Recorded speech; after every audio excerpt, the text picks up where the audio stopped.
All right, welcome in to the Elpis Talk Bears Walk podcast. I'm this week's host, the party prowler, Justin Corporal. I'm alongside Chris Fritz, our guest host, and Richard, the King Beach. Welcome in. We got a jam-packed show for us. We got a little bit of technical issues, but we're going to run through this. Dad is away, so we're here to play. Let's get it started with the Gens on Sports. The league. The first topic in here is going to be I'm going to start it off with right to the NFL.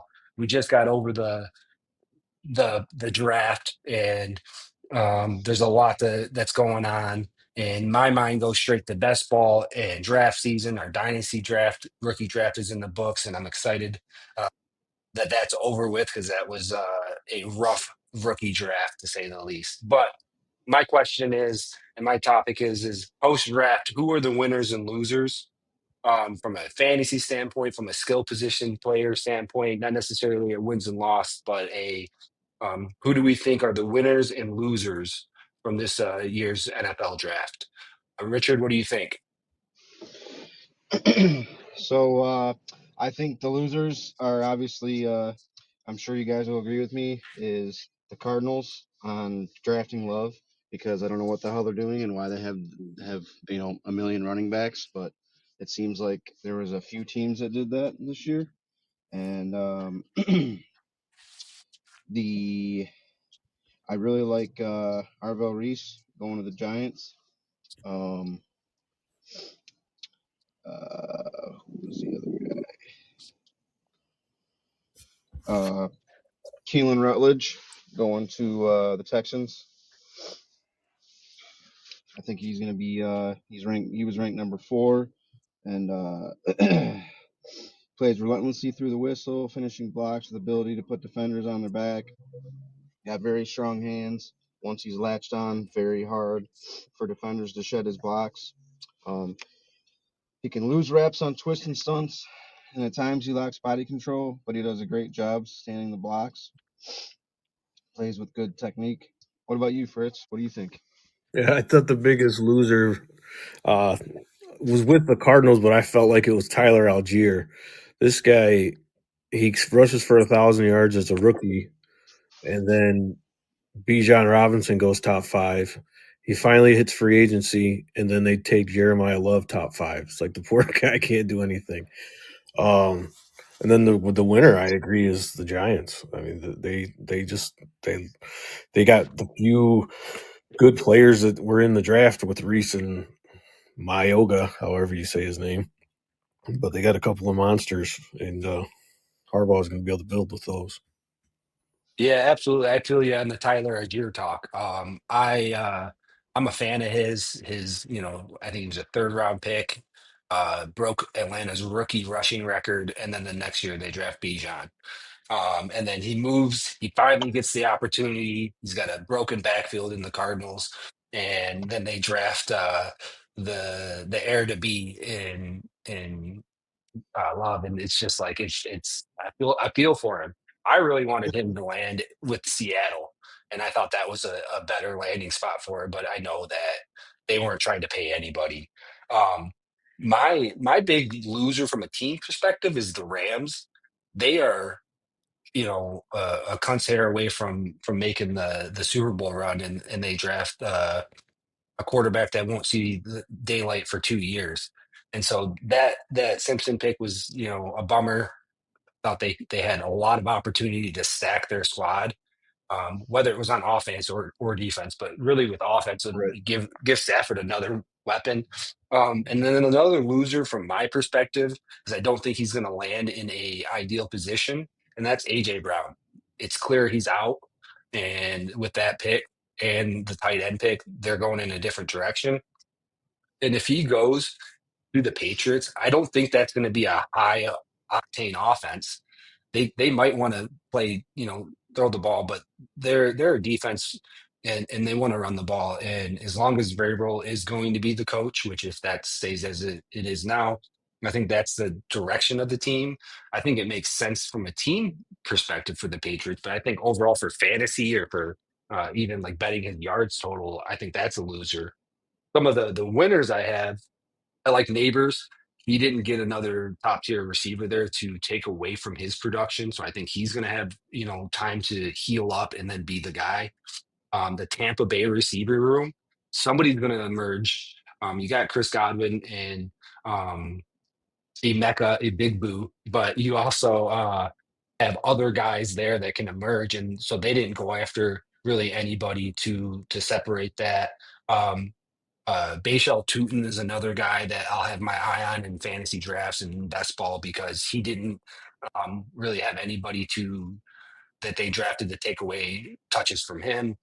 And then Devontae Adams, I thought they were going to draft a receiver. They didn't draft. And so those guys are guys that I'll be looking at their ADP and keeping an eye on them for to see what they do because those are some of the guys that I was afraid was going to lose touches, and it was like, do I make a move for them in Dynasty now or wait? And if you waited, their stock rose, and I think that's going to be a difficult grab now for some of those guys. But there's um, plenty of teams made good moves as far as um, offensive and defensive positions, offensive line and defensive line, linebacker, cornerback. So the teams are going to be stacked in different ways. Uh, the Bengals and the Cowboys got better on defense, and that makes it worse for fantasy. So that's a disappointment in that regard. But we'll see how that shakes out. And I'm excited for any taste of football. So I think the next taste we have coming is going to be the schedule release and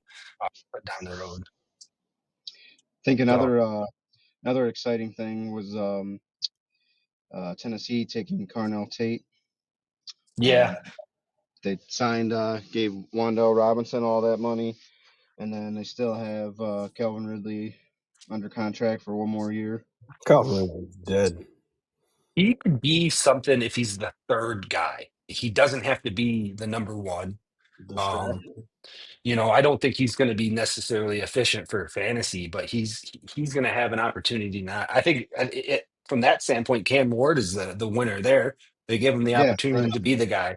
Um, And so, and from that standpoint, Tyler Shuck, they give him another weapon, and we could see something too. I'm a big fan of the year two breakout for quarterbacks. And so there aren't many, and Cam Ward and Tyler Shuck have that opportunity to be a steal in this year's redraft leagues where you can get a quarterback like that's in the top five in the 10th round or later. That's going to be a steal, and it's not sexy, but those types of plays win leagues, and you got to be on the lookout for that. All right, let's move it on. Richard, what do you got for us this week? So the NBA playoffs are underway, and there's some great series so far. 6 of the series have gone to Game 6. How good and much of a surprise is this for the NBA and its fans? You want to jump in, Fritz? You want me to go? Yeah, go ahead. So I'm excited. I think that I'm not as surprised as I am excited for what's happening. Um, the Pistons are the Pistons, and it's a bummer where they're at, but they're still life. Of the six, I expect at least a couple to go seven. I think we saw one get finished this tonight before the we recorded with the Knicks kind of blowing out their opponent, and so we might see some of that, especially with Minnesota not having the full strength. See how that shakes out. But I think some of these are going to finish the way we thought they were going to. But we're going to see some good game sevens. I'm excited for the NBA playoffs. I wish there was some way to get this to happen in the regular season and stop the tanking, but that's a whole nother discussion. There's nothing like playoffs, whether it's hockey or basketball. It just brings out a different side of these grown men that you don't see all year long. And I'm excited. I think it's been like many years since we saw this many game sixes. Um, Yeah, definitely. and I think it's great for the NBA, but it just, for me, it focuses more on the regular season doesn't really matter. As long as you make the playoffs, then that's where the fun and the excitement comes for fans. I can't get into the 82 games. It's a lot of ups and downs and load management, and all the other BS that comes with the NBA regular season. What's your thoughts, Fritz? Yeah, I'm not too surprised that a lot of these went to game sixes. A lot of these lower ranked teams have some good players. The parity's a little bit more strong in the NBA now versus a couple of years ago when you kind of knew who was going to the finals. Yeah, you got teams like Boston that are like notorious for well playing these games, and if they can't hit certain threes. When you have such a high 3-point variance in the game where teams rely heavily on that and they have a bad shooting night, the underdog's going to pull out some upsets, and so it's going to be something where we see this probably more often because of how the game is switched and Steph Curry changed the game with his 3-point shot, and everybody just shoots threes now, and that's like the focal point from these teams. So there's a lot of that going on that kind of makes things swing back and forth with the game seven, but I or game six and into game seven. And I think we're going to see a lot more of this style going forward with what you said. There's parity in the league. Talent's coming out now is more developed as we continue through these kids staying in college longer. That was something that we had a gap of these one and done players, and then it took another 7 years for them to develop. They're much ready to play. The kid from Philly is just lighting up the league. And so now we have this mix of new talent versus these guys that are playing well into their 30s at a high level. And so it's like a good mix for the league. But the bad teams are the bad teams. But once we get to the playoffs, it's a nice focal point of good teams with good talent, and these guys rise to the occasion. So I think it's fun. Yeah, Usually, yeah, absolutely. I think the only ones that I was surprised by, I mean, obviously I mean, you can say, people will say that Orlando's not a true 8 seed, which is obviously true. I mean, they um, didn't have Franz for, almost, I think it was like 50 games or something, and might have been even more than that. But I think Pistons are going to take it to Game 7, and then the only other one that surprised me was that the Lakers didn't close out. I mean, LeBron is old. What is he, 41 now? 42. Um, so I was surprised they didn't close out Houston last night, especially at home. But the other one that I'm surprised is Boston, because the last couple of years, even when they won it a couple of years ago, in those game fives, they won by 10 points plus. Every game five, they blew people out at home if they were, if they went to a game five. And then the other one, I think people slept on Toronto. They actually, have a lot of good players. And now I know Ingram's hurt, so I think that series is probably going to end tomorrow. But other than that, yeah, I'm excited. Yeah, it's definitely been a fun round one, and as we get down to less teams, it's going to only get better. So, all right, Fritz, what do you got for us? in Major League Baseball, I always find myself wondering why so many fan bases panic 30 games in. You got two teams that have already fired their manager. It looks like one might have fired their manager, get the other fired manager. But this is the equivalent of 3 games in the NFL. 12 and 19 is nothing. And for the most part, you're going 60 and 60. It's the other 42 games what you do if you're going to win or not. But panicking 30 games in is just, to me, is crazy.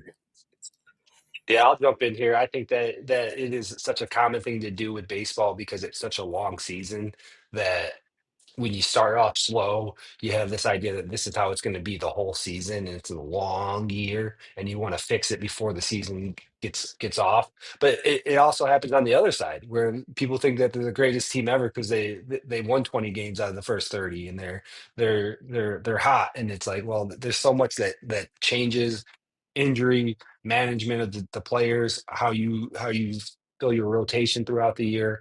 There's a lot that goes into it, and it's such a long season. You can't get too high or too low early in the year. You got to wait until it's summer in all these ballparks, and then you can start to break it down.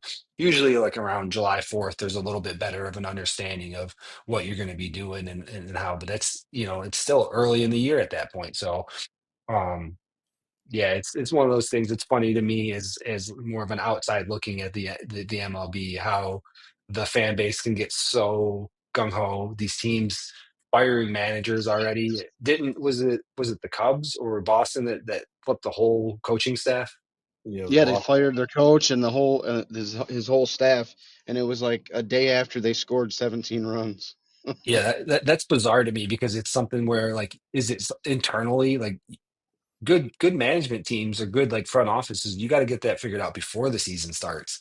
But you know, some of these baseball teams do things differently, and their run, each one is run way different than the next, and it's hard to judge what they're thinking because I question some of the Tigers' decisions, at times, and I know that money moves the needle most with a lot of these franchises.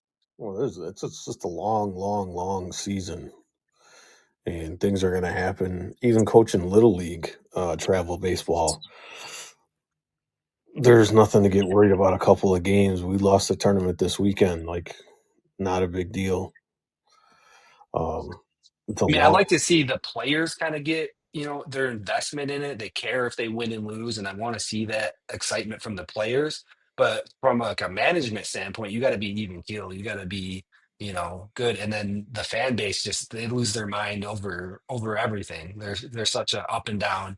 That's why betting against the public can be so profitable in these stretches because this team's hot, they're going to stay hot, and this team's cold, they're going to stay cold. Well, that trend's going to break at some point. Yeah, Right. Riley Green isn't going to strike out 5 times every single game, even though the Detroit fan base, for some reason, thinks that. Yeah. Yeah, even like Torque was hot, he hit a couple homers. It doesn't mean that that's going to continue or Well, he or did do go it away 5 days in a completely. row. He did 5 days in a row, and nobody noticed. Yeah. 6. Well, Like Set nobody a said a Tigers word record. about it. Yeah, nobody said a word about it. yeah. I mean, I'm ready to ship him out, get somebody else in here, send him while he's hot before he gets cold. I'll stick to that until I don't. We brought that up on a earlier show, Fritz. That's where my angle's coming from. So, Okay. all right, we'll Don't move hate right Torque. in. Go ahead. I said, don't hate Torque. Yeah, well, I mean, I want more out of him, and that's where it comes from. I don't know that it's going to happen. I don't know that we're going to be able to develop him into more. Baseball's a long career, and that's typically you send him away, and then he has a great career with somebody else, and so it's one of those things. Um, I don't have enough eyes on it to be specific. I'm kind of firing off at the hip, but if you force me to say it, I said when he gets hot. I'd sell him for the most you can get. He's hot. All right, on to the local podcast or the local topic here for the podcast. Detroit sports driven. We'll stick with the Pistons. Jalen Duren has been on a playoff no show. Is he worth a $40 million contract? So I'll jump in here first. Do I think he's worth it?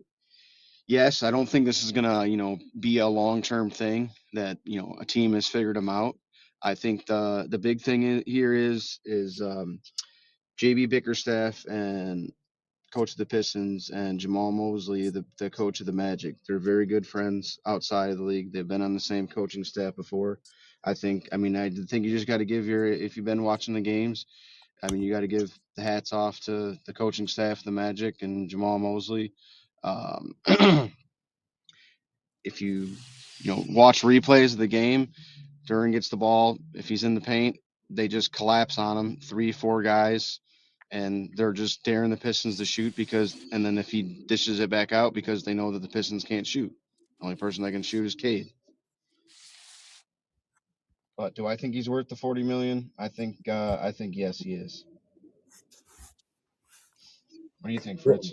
Yeah, I think he's worth the 40 million. He's only 22, and he's coming off just an incredibly devastating breakup with Angel Reese. I'm sure he's got to be so upset that he got rid of her. Um, but he's only 22. He's dominant in the paint. He's just like a Dwight Howard. Um, but the Magic have been doing a really, really good job of keeping him out of his comfort zones. He hasn't gotten. I don't know. Has he gotten a single alley oop in the whole series? He got a couple, I Yeah, think, in he game got a two. couple this last game. He got a couple yesterday. But they're taking that away, and Oh yeah. that's where his points come. A lot of times, is either on putbacks or they everyone drifts the Cade, and then he just lobs it up. Yep. Yeah, I mean, you got to pay him. We don't have anybody else. He's the number two guy on the team. Tobias Harris is getting older, and we got nobody that can help space the court right now. And when everybody, Duncan Robinson's out there as a liability. He's going 1 for 5 or whatever he did the other day, a couple nights ago. Like you got to be able to space the floor when you have a big guy, and it's a little bit of like, okay, you should be able to feed him down low and then come back out, but at the same time, like, you got to hit your shots, and that's going to space the court in a way that allows those alley oops to free up. If everybody can play help defense, um, it's not going to be easy on him. And the turnovers that we suffered take away from his touches. We're trying to run a lot, and when you're running, it just isn't optimizing his skill set in the way that you want to see. And I think going forward, he's only going to get better. You got to pay him. He's somebody that the fans like. That I think he plays real well with Cade, and overall, he's worth the money. One bad playoff round isn't gonna um, make or break his career. I'd love to see us make the second round and then him make a bigger impact on whoever, probably the Cavs. Um, that matchup and see what we can do. But that's going to be another tough matchup. They got some nice bigs there to play against, and he's got to, become a grown man. You can't let Angel Reese break up get in your head. They're saying some funky stuff to him out there. That's what I keep hearing. Somebody I I mean, it heard was some. a bad. Some of those games, it was bad. Bad. The game, what was it, 4, when he got dunked on by the two-way player on the Magic, and the guy's like 6'8". That was embarrassing. It's one of the worst uh, posters in recent NBA playoffs. Yeah, overall, I'm not mad at Duren. I want to see him play more, but I want to see the other guys step up. And you got to hit your shots. If you're out there to be a shooter and you can't play defense, then what are you doing out there? Right. There's a lot of that going on with um, Thompson. Nobody's even guarding him. He's at the free throw line because they're not afraid of him to shoot. Like, you got to be able to make shots, and draw Right. some defenders to you. And when you're doing that, that means somebody's getting help defense, and that becomes difficult for easy baskets for other players. And um, you know, we go as far as Cade takes us, and that's where we're at right now. He's in that window where he is looking good. He had what, 27 in the first half. Cade's the engine, and we need to get him some help, but it's not going to happen overnight. I hope we get somebody in free agency. It can't just be a draft thing. There's hopefully somebody falls to us, but we need some help going forward. It's going to be hard to become a champion this year for the Pistons. I'll say that, but I'm excited for the direction of the team. We got to get a series win. That's the first step in the becoming a champion. So Right. let's keep pushing this, keep knocking these wins down, and see how long we can run with it, because we got talent, and I'm excited. But it is a disappointment. But you got to pay the man his money. Bring Devin Booker home. That'd be a good one. I mean, when Cade's so big, you would think that if we get a decently sized team, we're going to be one of the biggest teams on the court. And so I want to see that somebody at our two guard that can defend and shoot. And I'm not sure we have that player right now. No, we don't. No. There's no spacing. Yeah, all right. So that's around the league topics. I think that was a nice rundown there. I'm excited for more NBA playoffs. Um, as we get further into the year, we're going to be talking a little bit more about the league and get through it. But for the time being, we're going to be heavy in the playoffs, and I'm sure next week we'll talk a little bit more about the NHL as we kind of move forward with that. But let's talk about a little bit more about why everybody's here, and that's the bets of the week. And to kind of get moving into that, we have some. rundowns here. It looks like the standings have been posted, and Beach with a 1-3 record with a 1 point. Dunford's got a 2-2 record with 1.5 points, and Corporal sitting at 4-0 with 3 points. Let's go, still hot, running hot here. So let's keep that going. Yeah, you've been on a Before nice roll. Yeah, a lot of it is just because of the spacing of these games, I'm able to kind of analyze things a little bit more. It's not like um, how I typically would look at some of these betting splits between the public and the betters, the sharps, but kind of following these trends that these games that are, Tampa win one and the Canadians win one and then they're going back and forth. Some of this is more obvious that like follow the trend in a this is going to go longer than we think. But we'll see what we do this week. I'm excited to keep it going. Let's get two more going. But we got some punishments to uh, invest into and see where we want to end up with these punishment suggestions. So, Richard, you want to give your first suggestion of the new punishment vote? Yeah, so my suggestion of the punishment of the week is go into fast food restaurants, set number of places, order food, eat your order, and then yell or sing the restaurant slogan and get people's reactions. Okay. I might do Uh, that anyways. Yeah, that'd be good for content. I think that'd be some fun stuff to record, and you get some laughs, especially some of these certain like Taco Bells at certain times of the day, they're packed. Or you go into like Right. a Chick-fil-A during dinner time, or some of these places, you're gonna get a crowd in there, and so you might get some support from the crowd. So that could be Right, or uh, support from the employees maybe too. right, yeah. Yeah, like I mean, picking those restaurants would or the location would be key because I think that's like something that um would would uh would definitely be um funny. Now, some places you go to like, more of a sit down restaurant, you're gonna have a little bit more issue. I don't know Right, that I don't know how many did you get? A set number? Okay, I was gonna say I, I don't know how much I can eat in all these places. Going back to back, right, I'm yeah, feeling like so maybe like one item a place, and then make it an afternoon or something like that. Hit a couple of them. yeah. Reminds me of going around. You get fries from location one, and the burger from two, and the nuggies from three, and um, you have a good old time with the little smorgasbord. Um, as far as voting on it, I would pass it and move it on because if you vote that for me, I would easily get that knocked out before the next segment, and that's something that I would very much welcome versus getting my nails done or having to do stand up karaoke or stand up comedian. Comedy. Right. Yeah, yeah. So, what's your thoughts? You gonna move that on, Fritz? Yeah, I think I can move that one on. But remember the place we worked together, Court, and Yeah, I would sing that song right in the middle of Chili's. yeah. Well, especially, I mean, especially it being Chili's, baby, back ribs. like being there and having to do the birthday songs and doing all that shit anyway. Like you kind of get like a numb feeling to it where it's not you're gonna you get used to it. It's not the worst. We definitely have way worse in the collection of punishments. Fritz, you got a punishment you're bringing to the table? Yeah, I think mine's worse too.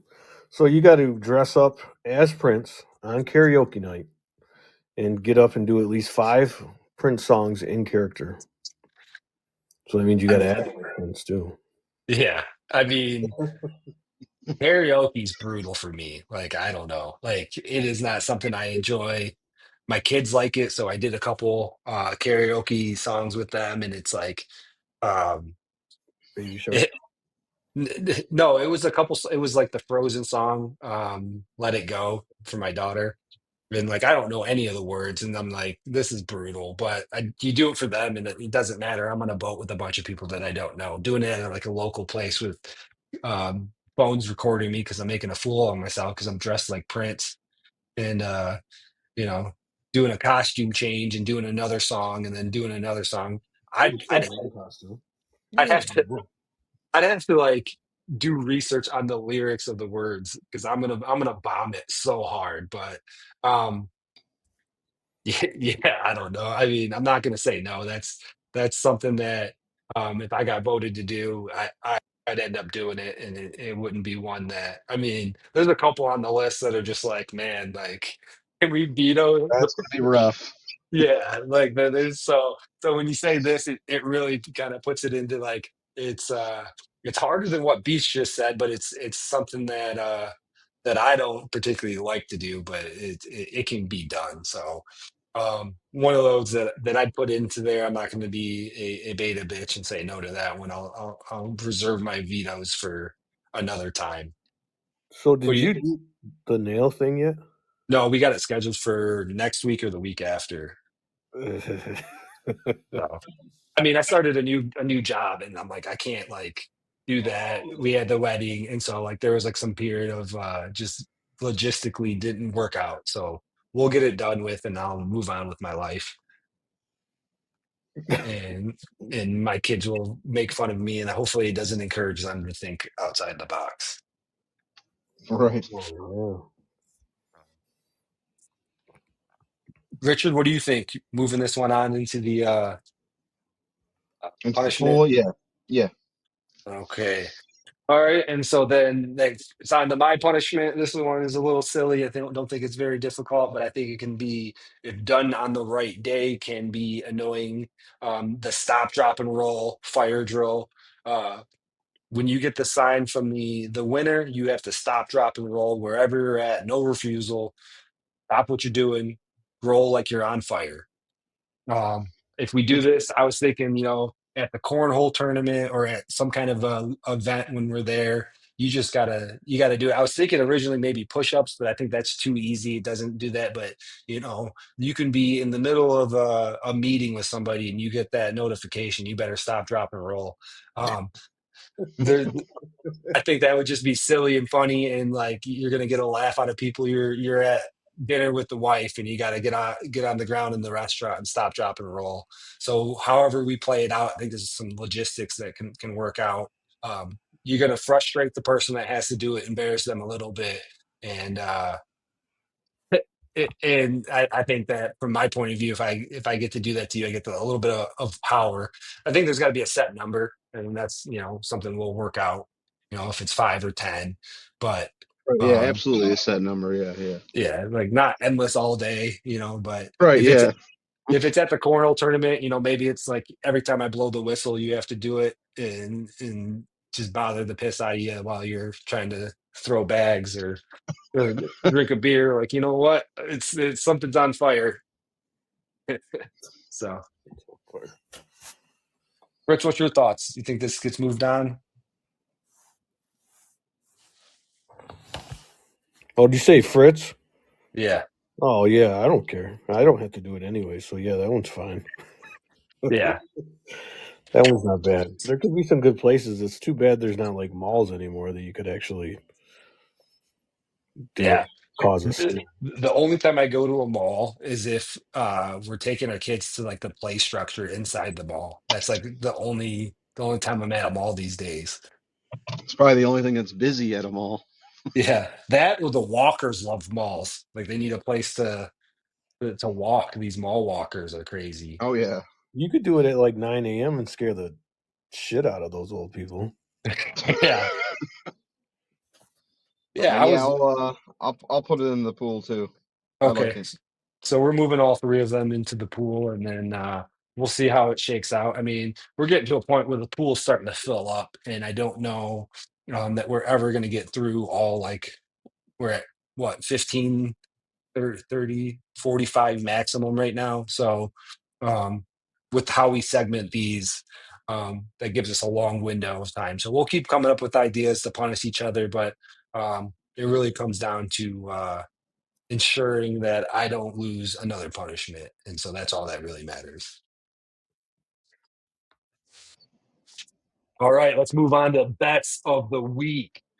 Um, Go ahead and start it off with King Richard. Start us off with your bet of the week and your dog of the week. So my bet of the week is gonna be it's gonna be a hometown bet. It's gonna be tomorrow.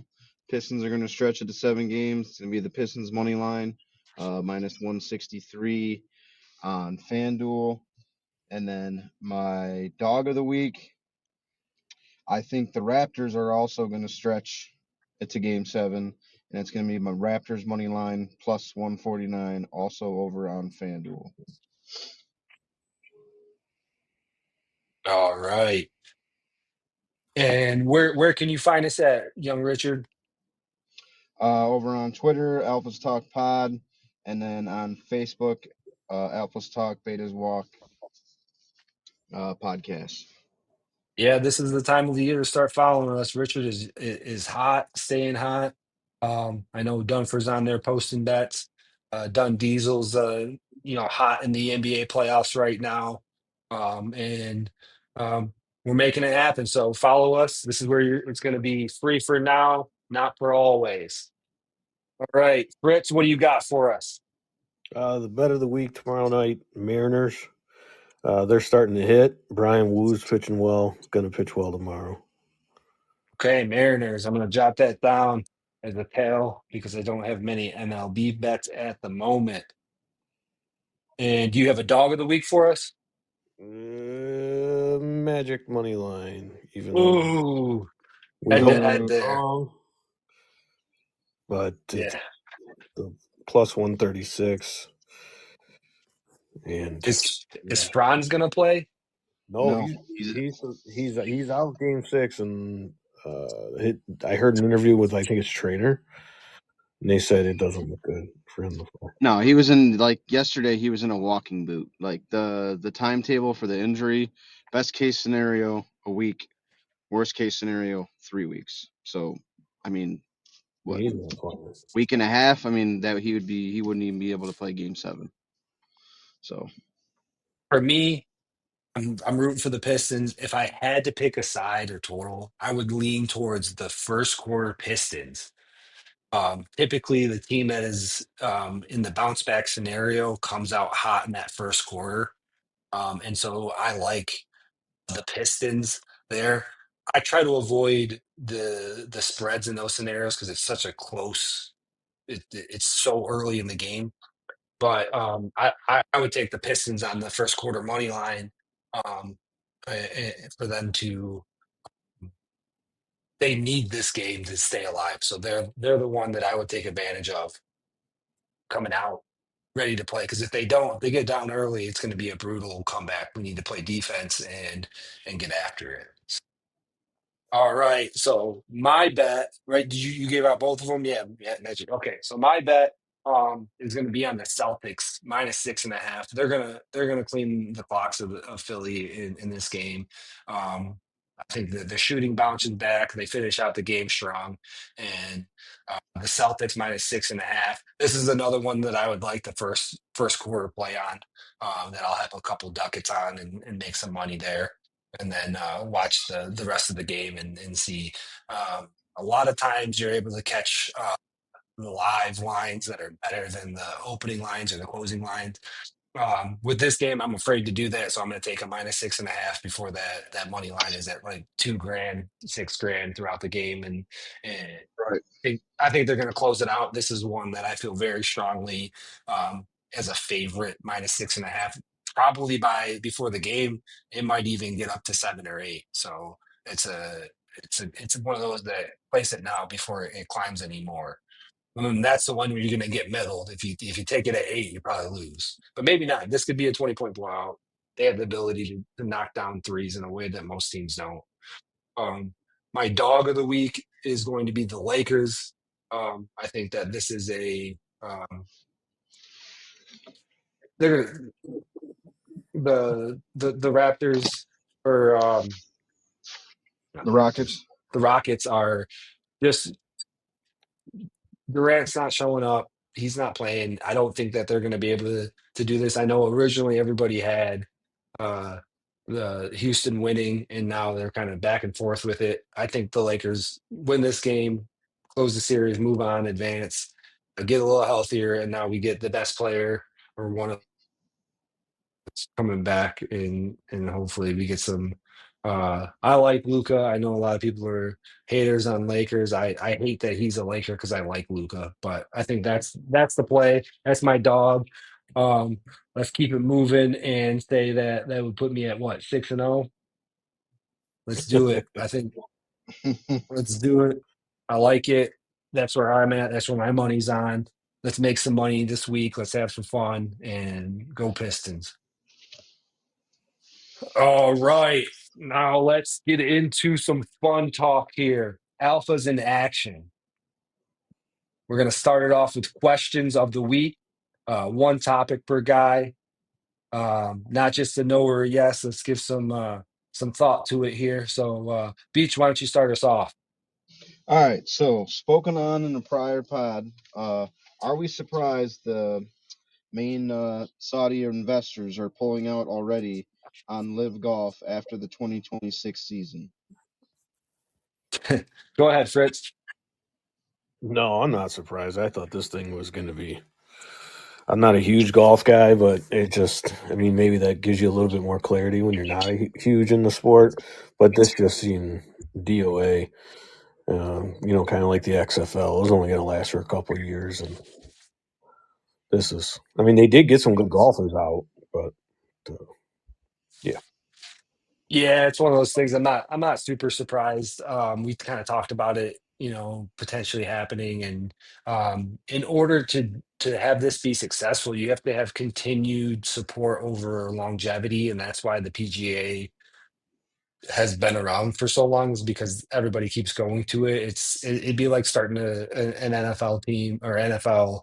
Um, Not just a spring, but like start one in Europe. It's not going to be the same. It's going to have to be around 20 years before it has any type of traction, before players are going over there instead of here. And that's just, you can only throw millions of dollars at people for so long before it doesn't matter anymore. You're not going to be able to retain them. And then the new guys would rather be in the PGA. So I'm not surprised.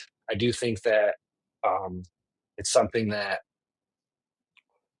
was inevitable. It was just how long could they make it last? And this is where we're at. So yeah, not surprised. There Yeah, used to so be a European football league. Was that? There used to be a European football league in the 90s. It didn't last either. It was the World Football League. It was like the London Monarchs, and it was essentially minor league football. Sorry, I know I just ruined the mood.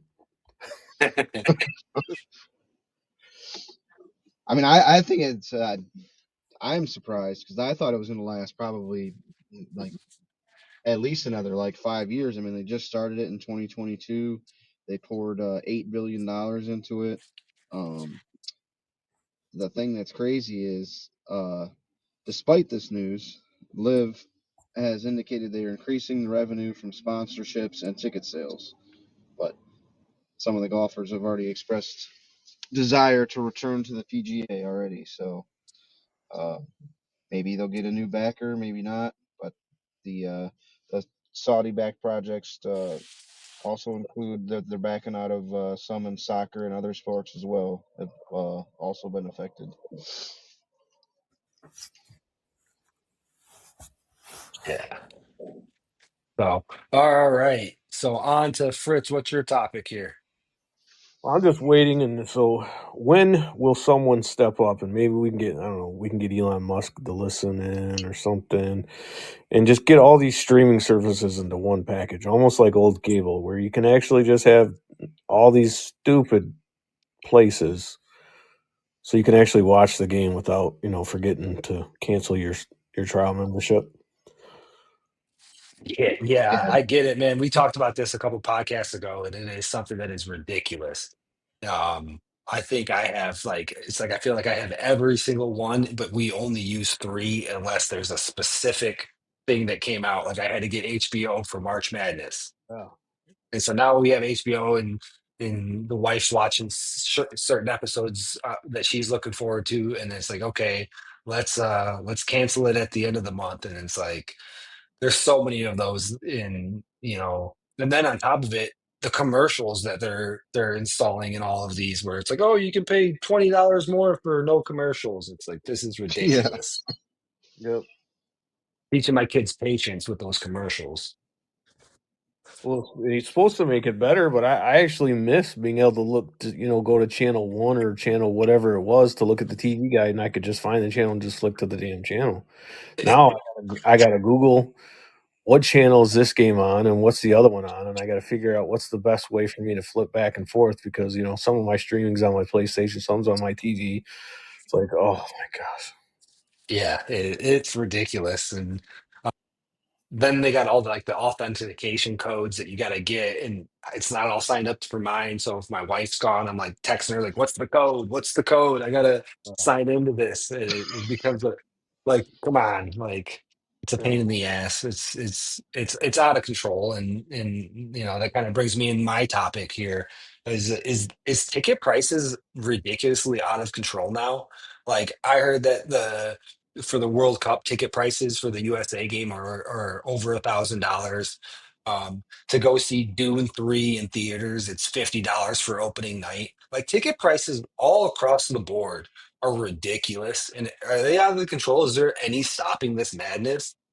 What is $50 for opening night? Uh, Dune, the movie Dune, the third in the thing, $50 for opening night for like so to go to the movies. The movies that used to be, $5 matinees, Good heavens. like $50.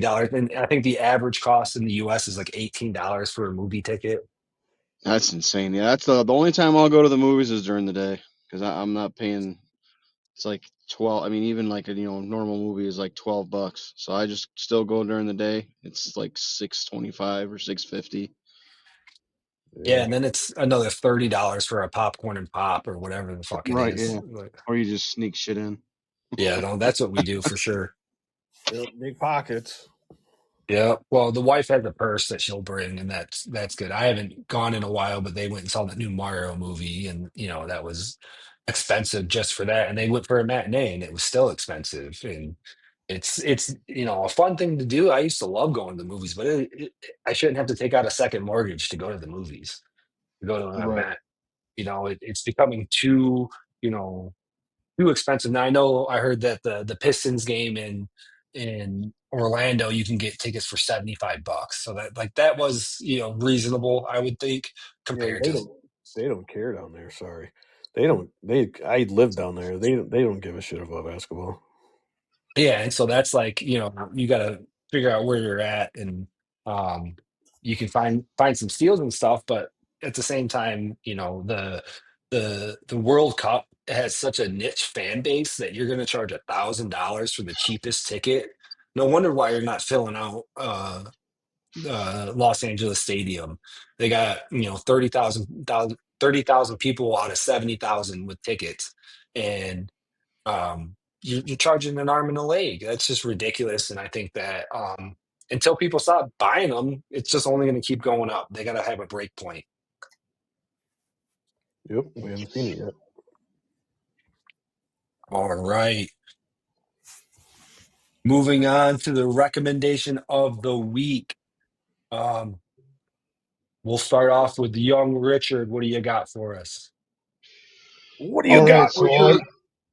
So all you wrestling fans out there, my recommendation of the week is the Hulk Hogan Real American Doc on Netflix. It's awesome. I mean, if you're a wrestling fan, it's great. It's about his whole entire career, and yeah, it's a great watch. Do they get into a lot of the out of the ring stuff, or does it focus mainly on in the Yeah, ring? they get into it. Yeah, out of the in the ring and out of the ring. Okay, because I can get the wife to watch it maybe if it's out of the ring stuff, but if it's in the ring stuff, she wants something to do with it. So they're kind They of. don't. I've watched it. I watched it myself, and then I watched it with my son because I'm actually old enough to experience all of Hulkamania. Unlike you guys, are a little bit younger than me. So How old are you, Fritz? I am 45. Oh, okay. I'm 41, so yeah, I'm a little bit younger than you. Okay, so like I would cry if Hulk Hogan lost, and WrestleMania 9, as corny as it was when he went in there and got the belt back from Yokozuna, I had chills going through my body because I mean it was fucking Hulk Hogan. Are you kidding? But Right. uh, yeah, the only thing that for me, if you're a huge Hulk Hogan fan like I was, it didn't get into anything that you may not have known, but it was really good and it did get all the details. And it doesn't really. The only thing I would give away is it doesn't really get into the off topic stuff until like the last episode. Okay. Okay. So yeah, I mean, I was big into wrestling younger than most people. I was, 3, 4, 5 when I started watching wrestling. And so Hogan was there, but he wasn't my favorite right off the bat. There was a huge respect for him, but um I know what he did for the sport or for the entertainment service, but I got my eye and looking to watch it, but um yeah, I was a little bit young, but I also was very much watching all of the WrestleManias. I rent them and watch them and uh, loved wrestling at that age of my life, and it's something that I kind of get my kids into it a little bit, and they like some of them now. Like they're in the Bret Hart and the Undertaker and watching their matches. I'm a big Shawn Michaels fan. Uh, the way I explain it is I used to hate him, and now that I'm older and I see that what it is, it was like, man, he actually was so good at being the bad guy that I loved him, and um yeah, wrestling has like a unique place in my heart, that little bit of nostalgic. It's watching the stuff today is not the same though. I can't get No, into it. absolutely not. It shows weird. I like Shawn Michaels when he was a rocker. After that, he was kind of a dickhead. Well, when he sweet chin music, the Marty Jannetty through the Beefcake Barbers set, Window. that was awesome, and I was shocked, and I was like, "What's happening?" Oh, like Yeah, that. that was like big time news out, out at the park. So Yeah, like that was awesome. I love the ultimate or the man, the Legion of Doom. A lot of those guys were um something that was, good. I remember seeing the when he won the Royal Rumble as the first guy and lasted all 30. That was you oh, know, Shawn Michaels did that. yeah, Michael's, and so there's a lot of those moments that I'll remember and enjoy, but I tried watching some of the highlights of the recent WrestleMania. It's just not the same.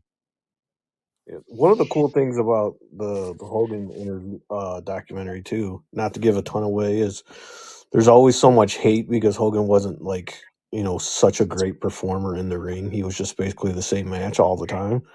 But they actually finally gave him a little bit of love in this documentary versus just dogging him. So because the wrestling doesn't exist without Hulk Hogan.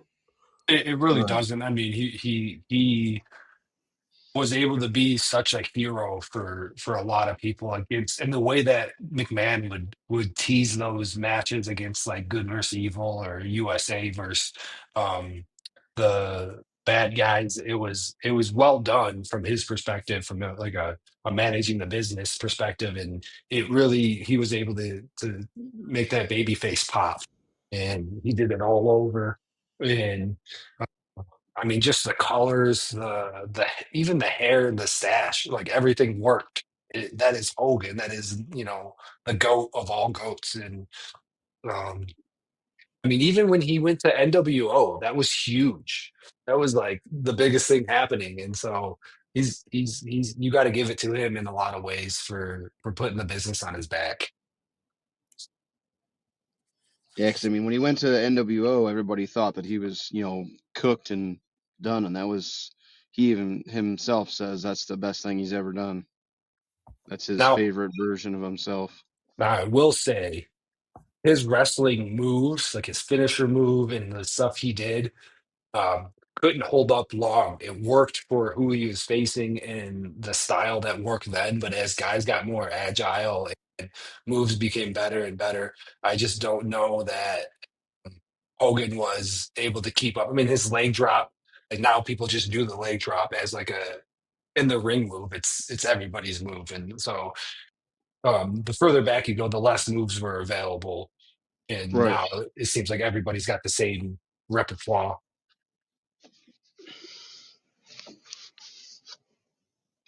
Yeah.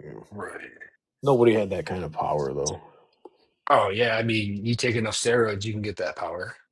Oh, and I think a lot of people forget on how tall he actually was, like originally, for like the last probably like 15 years or so after all of his back surgeries. He used to be like 6'8", 6'9". Yeah, he was 6'8", 6'9", for sure. Now he's like, well, I mean, he's passed away now, but he shrunk like 4 or 5 inches the last like 10, 12 years. Yeah, he was Yeah, long. that's crazy, dude. Like, and like people say, oh, it's fake. I mean, these guys are for real injured. They really get hurt. They really had back and knee injuries. As much as it's scripted to a point, they're out there putting their bodies on the line to entertain us, and you Right. I mean, gotta. just imagine like for a lot, how long he wrestled, what, like 40 years? Imagine doing that leg drop and falling on your ass all those times, over and Yeah, over and over and over and over again. With, yeah. That, with that that just makes me think of like Mick Foley and the way he put his body on the line for the business over and over again. 315 pounds just dropping to the ground after jumping like, a couple feet in the air. Yeah. Well, yeah, I mean, if I like slip and fall accidentally, I'm like laying on the ground, like don't want to get up. And he's doing this, Yeah, you're back in the then pit all week. every night. It's not just what they show us on pay-per-views or that. They're doing it multiple days a week, and in and out of cities and doing it all. And so, as much as we saw it, there was so many more events and shows that were put on that you didn't see.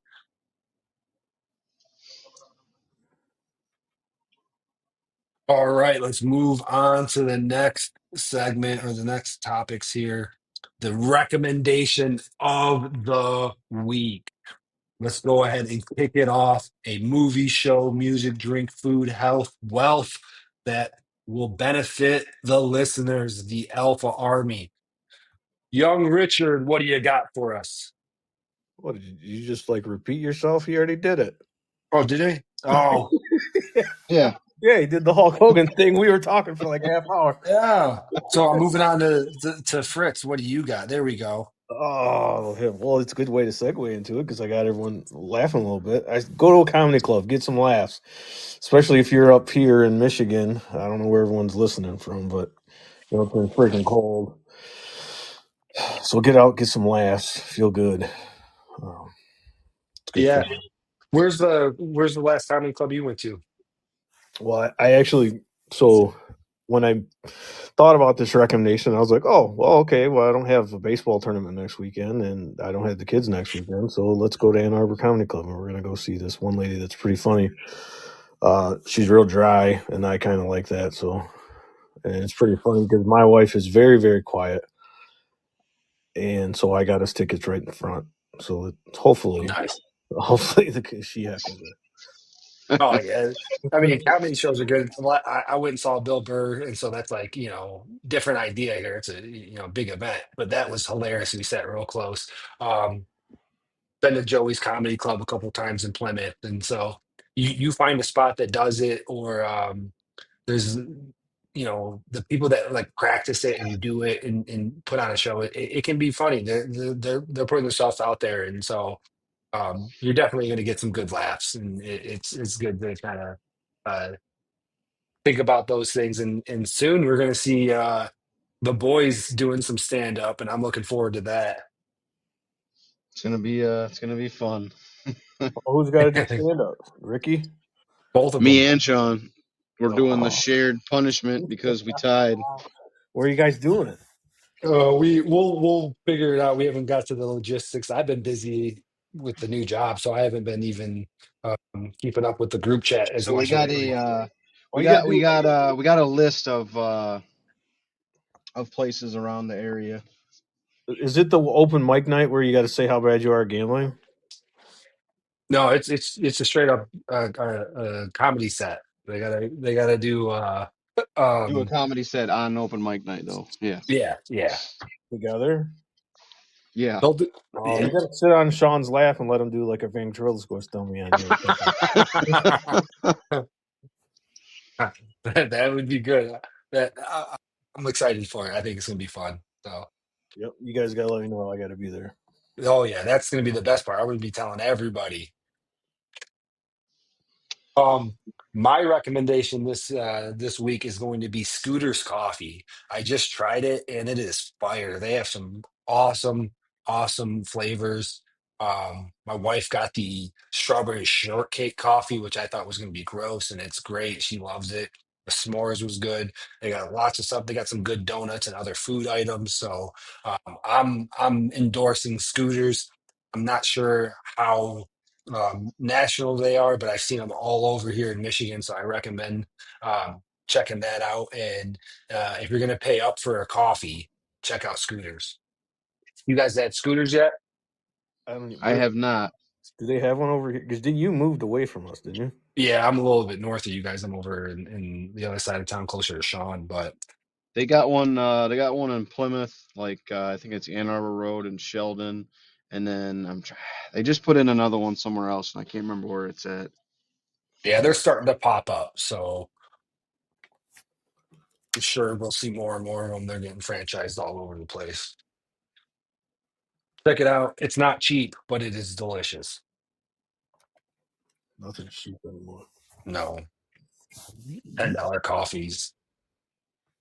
You go broke going there every day. All right.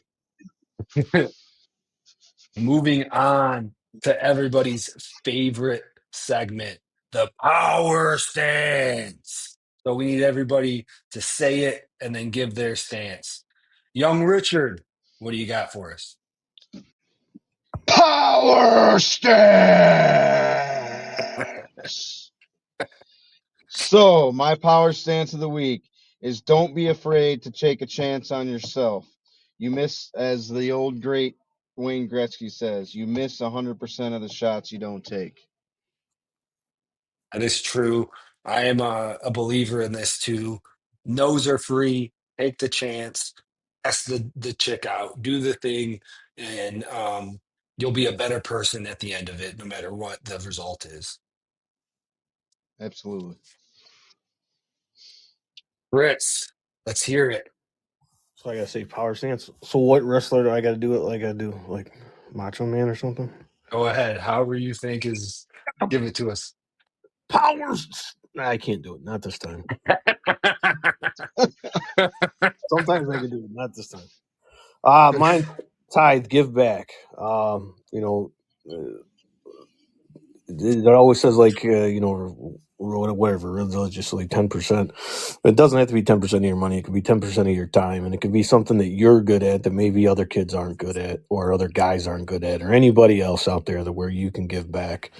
I do it with coaching. I coach the kids. Kids love me, and I love it more than they do. So it takes up a lot of my time, but it's worth it, and it's definitely worth it for the kids. I actually had a kid who, so it's 12U travel baseball. I vouch for a kid, got him on the team. He's on the smaller side. He's been struggling. He's gotten to the point to where he won't even swing pitches down the middle. Um, I got him going. He's hitting. He got 3 hits the last game, and then we let him pitch the last inning because we had kind of mercied the other team. It was where they had to get 7 runs to avoid it. And I knew he threw a good curveball, and he actually had 4 strikeouts in the inning because there's Wow. a drop third on his curveball. Impressive. Yeah, on Yeah. his curveball, and he actually struck a lefty out.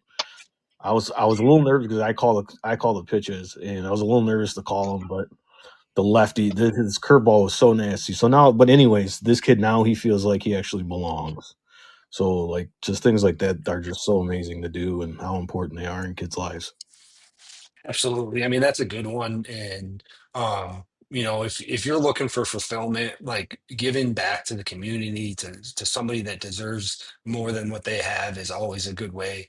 And time is far more precious than money. And if you can teach somebody, show somebody how to love a sport, or to enjoy something that you enjoy in a way that it's contagious when you do it the right way and you give back and then you feel good about it and it makes you feel good in the right type of way and not from a boozing and getting laid type of way. It's fulfilling. Hey, Absolutely. I used to think I was giving back when I got laid. Yeah. Well, that 10% was a different payment. Yeah. All right. Let's clear it up here. Power stand. Oh yeah, brother. Let's go. Oh shit. All right.